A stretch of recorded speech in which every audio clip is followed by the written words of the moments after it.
My name is Jason Terrell, co-owner of 10 Soldier Race Cars. I drive Charlie Brown. It's a 79 Malibu. It's got an extra set of doors and a bunch of cubic inches with a lot of nitrous. It's a 600-inch big block that Gene Fulton built quite a few years ago. Aluminum rod, like it's a pretty gangster piece as far as nitrous big blocks go, and a 484. It's got a Power Glide transmission in it. We always run PTC converters, and yeah, 9-inch out back.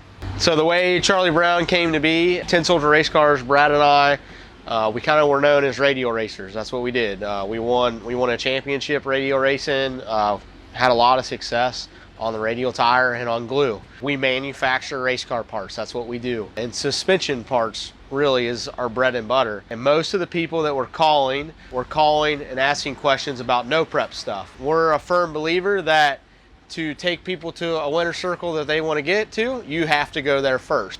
So we knew that we needed to put together a no prep car, and we wanted something that would be super relatable, and we wanted something that would get talked about, and we wanted something that people didn't expect. Enter Charlie Brown. Heath is a co-owner with us, so 3 of us own Charlie.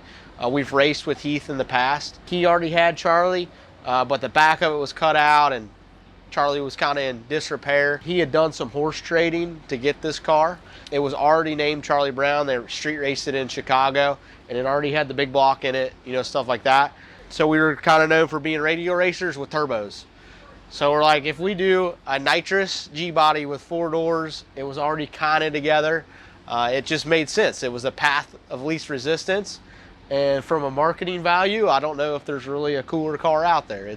If you look at it, it fits its name.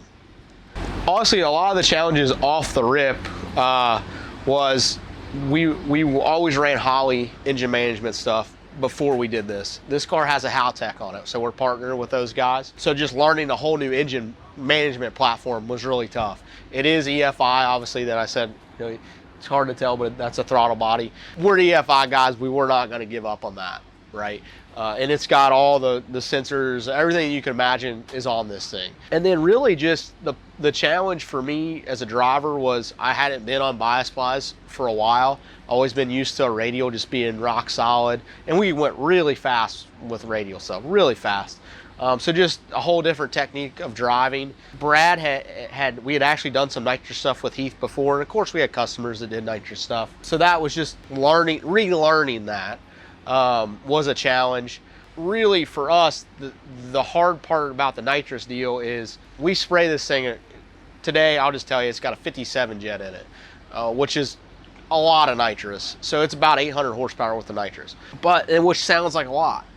But the problem is that's all the horsepower we got. You know, like I don't have a scramble. Like we could put another plate on it for a scramble, you know, stuff like that. But it is what it is. So that's the biggest hard part for us is due to our background, we like running the bigger tracks. You know, we tried, you know, some War in the Woods stuff, and we've ran there's a local track by us called Thornhill that we've won at, did well there. But we like to go fast.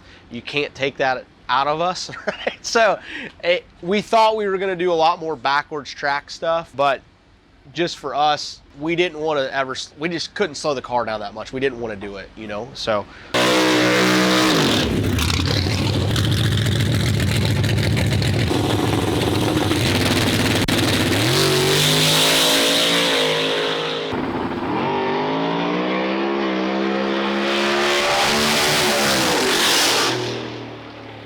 Our first accomplishment was actually getting the car done for War in the Woods, the first one.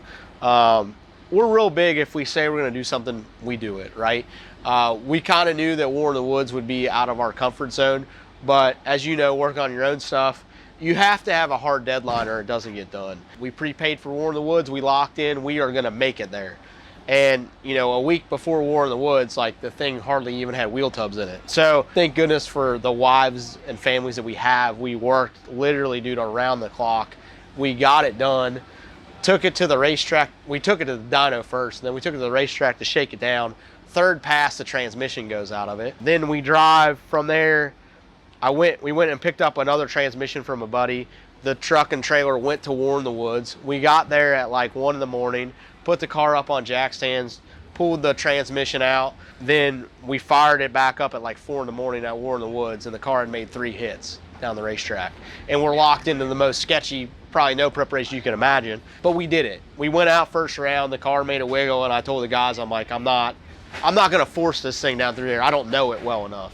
So we made the good decision, but that was our first big, like, you know what I mean? Like, it was a victory. We made it there. About a month and a half after that, we won our first race at Thornhill, which Thornhill's actually pretty sketchy racetrack. It's got concrete to about 300 foot, then it's blacktop, and it's not as bad as War in the Woods, but pretty rough track. The cool thing with that is Thornhill's where my dad started racing in the 60s. So without that, we wouldn't be doing what we're doing. Just to go back to the place where my dad won, to win again, that was awesome. And then a few weeks later, we went to Shadyside, which is in the Carolinas, for Corey Stamper's race, and we won again. So we back-to-backed it, which was really cool. And then after that, we made it to the finals here for another race. But yeah, like, the car's been doing well. Last weekend at No Prep Kings, we did get outran first round by Joey, Boost 12. He beat us I was probably his wing, you know, but that's a, you know, twin turbo gangster piece. So to run that close to him with, you know, with an all steel, all glass car, pretty excited. We are always changing stuff, man. I believe that a successful program is a program that doesn't ever stop. You're always constantly looking ahead at what we can do better. Due to the style of racing we like to do, we like to be on that better, kind of the better surface. Heath already had a 5-inch bore space motor, so it's like a 740 cubic inch deal. It's still got carburetors on it, so we're in the process of EFI converting that motor. If you look at the car, everything from basically the firewall forward, we didn't touch. It hasn't been tin soldier-fied, if that's a word. So this needs to be fixed. And then obviously we got to fit the 5-inch motor in it. So, and then we're gonna take the glide out of it and put a 400 and just, you know what I mean, continually making it better.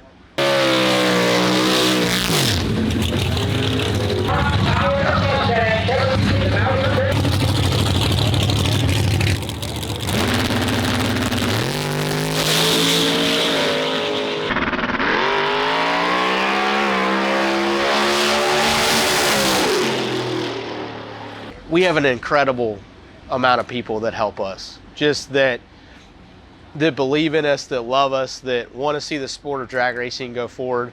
I mentioned that this is not my car. This is our car.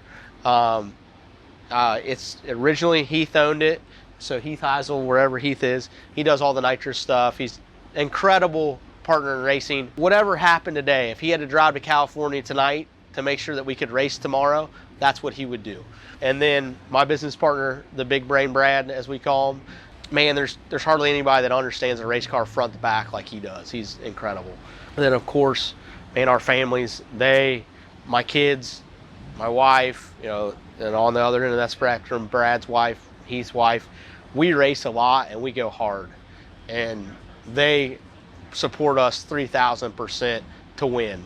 You know, if we do bad, my wife's the first one to text me like, what the hell did I watch these kids for and you suck? You know, that's a huge motivating factor. On the business side of things, this car, as I mentioned, Haltech, front to back, they're incredible partners to us. We get to use the hub dyno whenever we need, just incredible. And then just everybody else on the back window, we got, you know, Lowdar, Instant Karma Racing, Mattingly Service, TRZ Motorsports. Gosh, I'm going to forget so many people. But just people that love us, not only just with parts, but service. So it's awesome.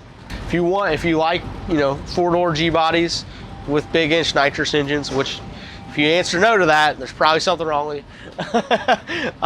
We have an awesome YouTube now, thanks to our media guy, Ricky. He is incredible.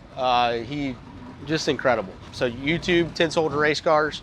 Then we have a pretty happening in Facebook. And then if you want to buy race car parts from us, which I hope that you do, because that helps us do this stuff and support our families, it's just tinsoldierracecars.com. You can check out everything that we make. This car It has all of our 4-link stuff in it. It's we do an unequal traditional 4-link that works really good for this kind of stuff. I don't know if we've got beat to the 330 yet this year, besides our first race at War of the Woods. This thing, it works. So, yeah. And with that, Mincer Motorsports, thank you so much for the best shocks on the planet.